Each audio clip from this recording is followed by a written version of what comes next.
Hi friends, இன்னைக்கு டே 7 தர்ஸ்டேவோடைய mini vlog தான் பார்த்துட்ருக்கீங்க. மார்னிங் 7:00க்கு பாட்டில் கார்ட் ஜூஸோட டேவை ஆரம்பிச்சாச்சு. ரவா இட்லி தான் பிரேக்ஃபாஸ்ட்டுக்கு பிளான் பண்ணியிருந்தேன். அதுக்கு தேவையான கேரட் எல்லாம் துருவ வேண்டியிருந்தது. கூடவே ஸ்நாக்ஸ் பாக்ஸும் நான் பேக் பண்ணி வச்சுட்டேன். இன்ஸ்டன்ட் மிக்ஸ் வாங்கி தான் நான் ரவா இட்லி பண்ணிகிட்ருக்கேன். கேரட்டு, கொத்தமல்லி எல்லாம் போட்டு ரொம்பவும் டேஸ்டியாக இருந்தது. பசங்களுக்கு ரொம்ப பிடிச்சிருந்தது.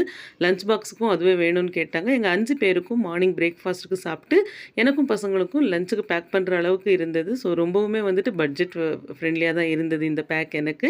கூட தொட்டுக்க தேங்காய் சட்னி செஞ்சுருந்தேன்.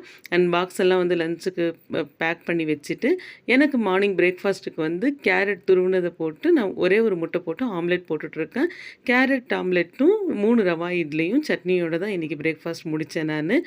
இந்த இன்ஸ்டன்ட் மிக்ஸ் நீங்களும் ஒரு வாட்டி ட்ரை பண்ணி பாருங்கள். ஈவினிங் வீட்டுக்கு வந்ததுக்கப்புறம் எண்ணெய் கத்திரிக்காய் குழம்பு சுட சுட செஞ்சு சப்பாத்தி செஞ்சு சாப்பிட்டு இன்றைக்கி டேவை முடிச்சாச்சு. தேங்க்ஸ் ஃபார் வாட்சிங். Have a good day.